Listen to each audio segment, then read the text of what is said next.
Greetings, everyone. Here are the main contents of the video. What is Beijing's true motive for deploying a record 110 warships near the first island chain? Why is Taiwan surrounded from both the east and west? And what is the role of the Type 055 stealth superwarships? The Alliance's surveillance network. Washington is monitoring fleets, with the 7th Fleet and the nuclear supercarrier USS George Washington coordinating with Japan's Maritime Self-Defense Force to lock down all targets in range.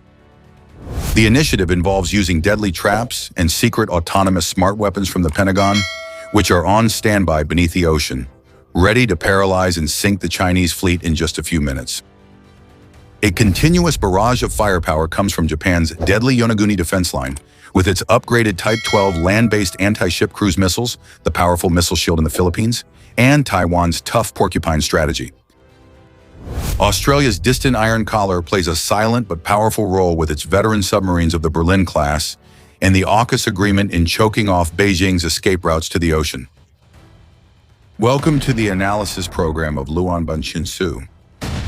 Before we get into the details, please take a few seconds to like the video and subscribe to the channel so we can continue. Thank you, dear audience.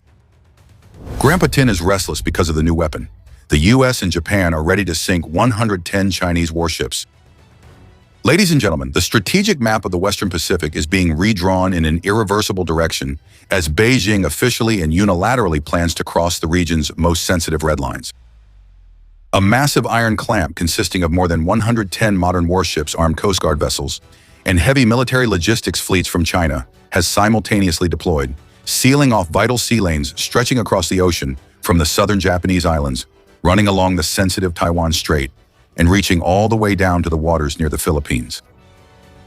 This unprecedented large-scale rapid military deployment has turned the world's busiest commercial and maritime arteries into a tense military chessboard.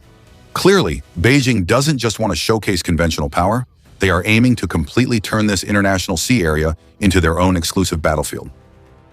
This bold and provocative move immediately set off red alerts across the entire Allied front, from Taiwan, Japan, and the Philippines to the United States, the only entity considered to have enough power and status to stop President Xi Jinping's expansionist ambitions.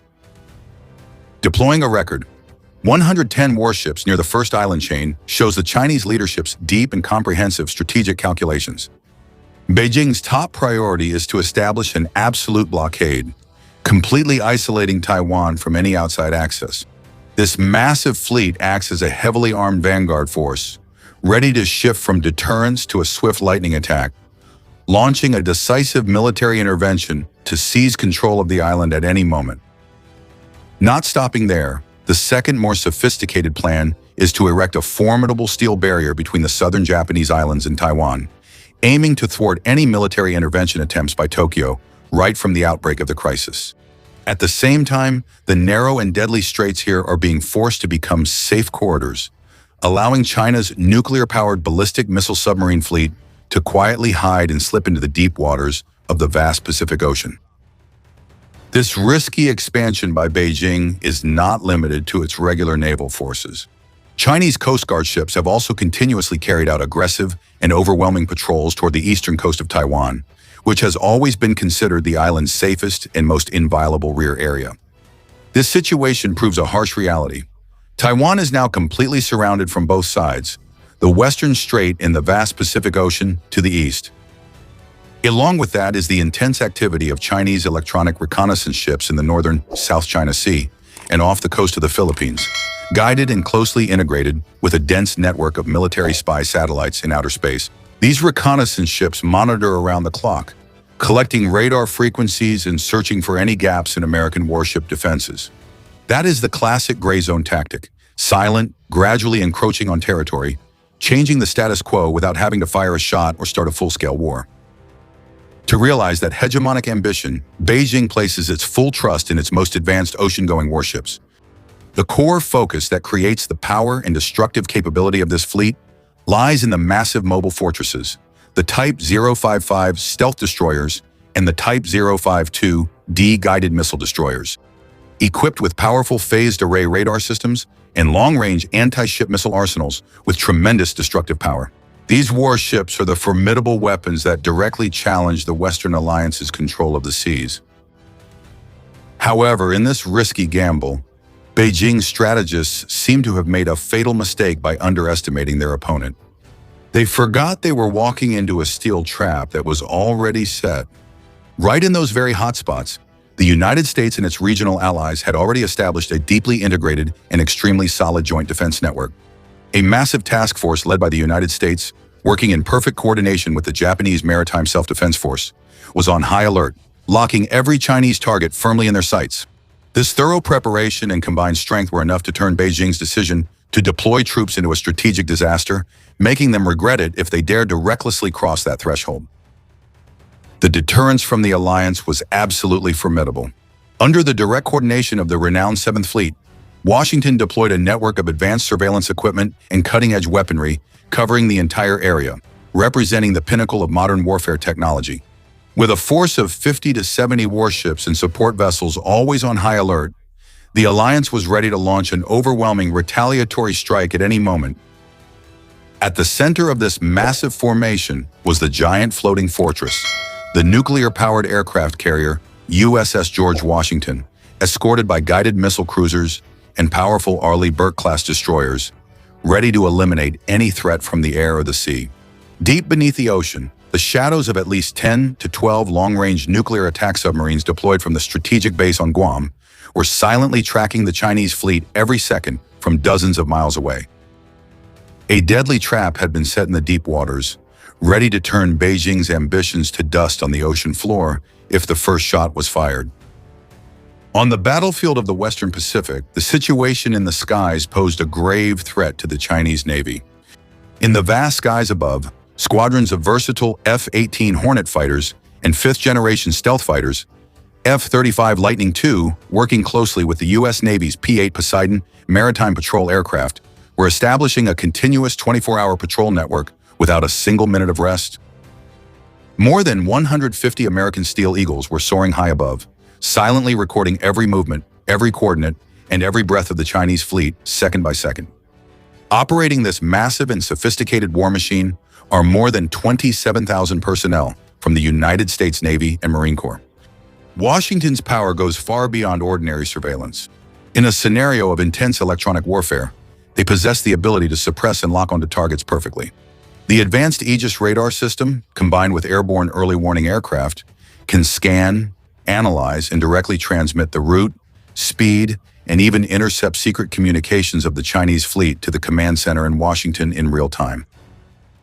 If the red line is crossed, a barrage of cruise missiles from American destroyers, along with guided torpedoes from the depths of the ocean, will simultaneously launch, ready to lock onto and neutralize enemy warships in an instant.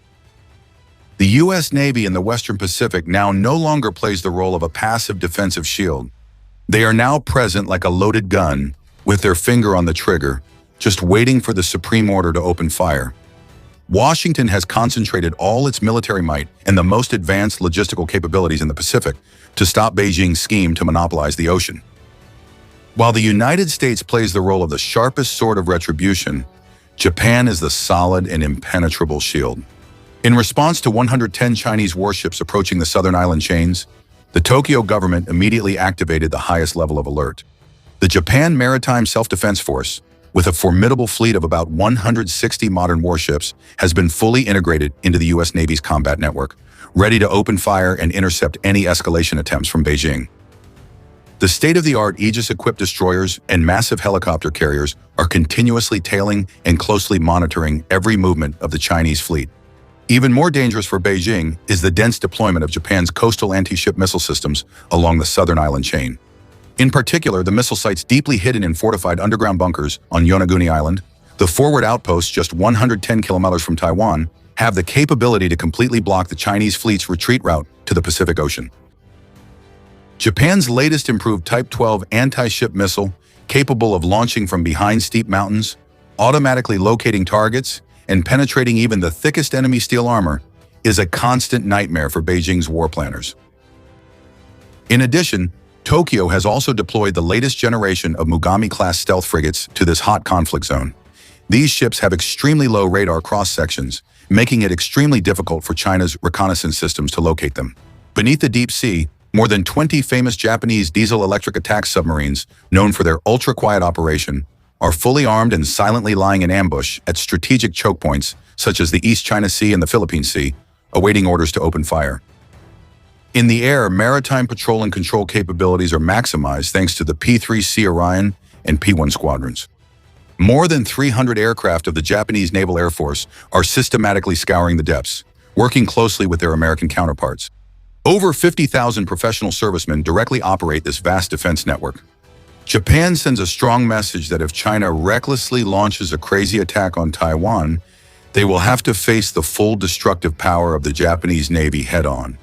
The goal is to trap Chinese warships in narrow straits between Japan and Taiwan, turning these routes into deadly zones with constant missile strikes from land and sea. In sending this message, these maritime routes would become mass graves for Beijing's fleet with relentless missile barrages. Taiwan has deployed a series of mobile coastal missile launchers and stealth-fast attack boats along its long coastline to counter China's massive fleet.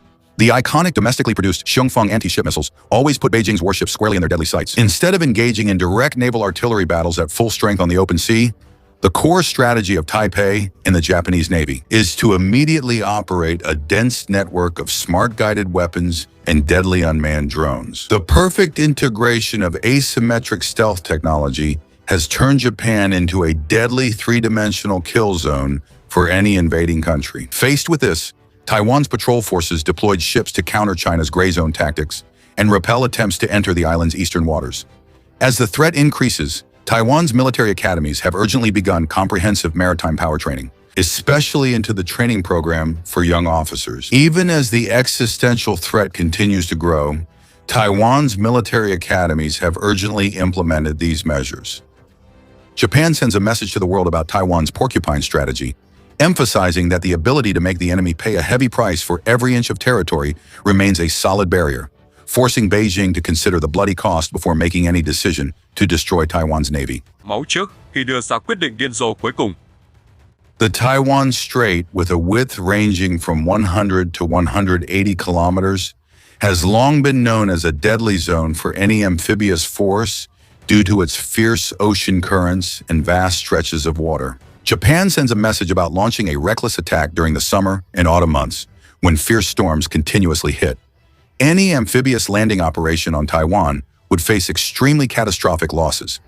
In terms of terrain, the western side of the island is relatively flat and is home to bustling cities, while the eastern side is like a natural fortress. With its rugged and towering mountain ranges, it chokes off any effort by invading forces to advance deep into the interior. Each city and every piece of infrastructure, combined with natural obstacles, has turned this place into a solid defensive network. In a conflict scenario, Japanese commanders are forced to cross the harsh terrain. Và tên lửa đánh phá dữ dội. Taiwan will Tuyến đường tiếp vận hậu cần vốn đã kéo dài. Face the full destructive power of the Japanese Navy.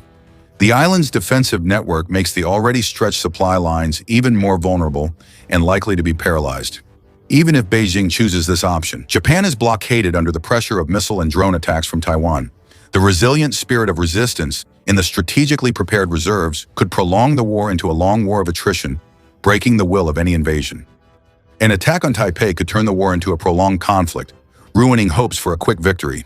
International sanctions and possible intervention would further disrupt Chinese strategic plans. Specifically, the conflict is not limited to the Central Strait, as the southern part of the Philippine Peninsula is emerging as a strategic stronghold capable of completely breaking Beijing's large-scale naval campaign. The Southeast Asian country is overhauling its defense by closely integrating combat operations with the U.S. to deter Chinese aggression, delivering a major setback to China's southern expansion plans. In the field, the offensive has already deployed systems in Taiwan Luzon cho lực lượng Mỹ, chính quyền Manila will directly confront the full destructive power, directly controlling and strangling the Japanese naval forces across the entire battlefield. Japan sends a strong deterrence message, while the Philippine Navy and Coast Guard are increasing armed patrols to prevent Chinese violations of the exclusive economic zone. This strategic alignment with Japan has also led to more frequent armed patrols aimed at stopping Chinese entities from violating the exclusive economic zone. And the smooth coordination in joint operations has created a solid interconnected wall that tightly locks in China, with the northern front secured by Japan, the central interior defended by Taiwan, and the southern checkpoint controlled by the Philippines. Standing behind this massive surveillance network, we cannot fail to mention the invaluable intelligence support from countries outside the conflict zone, notably Australia, with its advanced long-range maritime patrol aircraft squadrons. In the event of a full-scale clash, even if they do not directly send troops to the front lines, their contributions through logistics networks and support, Tổng lực, dù Canberra có any move against Taiwan would have to face air power, naval forces, and long-range strike capabilities. The Royal Australian Navy, the core of Australia's strength, currently has a powerful fleet of 35 to 50 warships and submarines.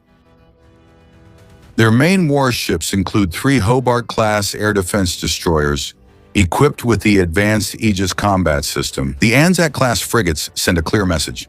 If China launches a massive attack on Taiwan, it will have to face the destructive power of Australia, led by 6 Collins-class attack submarines, ready to carry out patrol, escort, and long-range reconnaissance missions in the Philippine Sea or the North Indian Ocean and Pacific regions, especially the Japanese Navy. The AUKUS strategy, with the plan to rotate deployment of U.S. Virginia-class submarines at Australian bases starting in 2027, will turn the Allied underwater force into a formidable strike capability. By 2027, it will transform the underwater forces of the Alliance. The Royal Australian Air Force uses P-8 aircraft and E-7 Wedgetail early warning aircraft for advanced anti-submarine warfare and long-range reconnaissance, allowing them to dominate the skies. Along with that, the F-35 fighter jets from Japan and the long-range missile systems can strike Chinese warships from a safe distance. To ensure long-term operations, the attack on Taiwan will deliver a decisive blow to Chinese warships from a safe distance. The strategic naval facilities in Darwin and the northern regions form a massive logistics and maintenance hub to support U.S. forces, thus even without directly deploying the Japanese fleet. And the northern regions form a massive logistics and maintenance hub to shelter U.S. forces. Japan sends a message that if Australia still knows how to establish a comprehensive strategic base for the entire alliance bloc, when all the resources of the Allied forces are unified, the course of the battle will shift. toàn diện cho toàn khối liên minh. Subscribe to the channel for updates. Once resources unite, the battle could dramatically turn against Beijing. Can China bypass the solid steel wall that the United States and its allies have built to successfully blockade Taiwan? Will Beijing be able to get around the solid steel wall that the United States and its allies have built to successfully blockade Taiwan without having to start a war? Or will it have to face the full destructive power of the Japanese Navy? The messages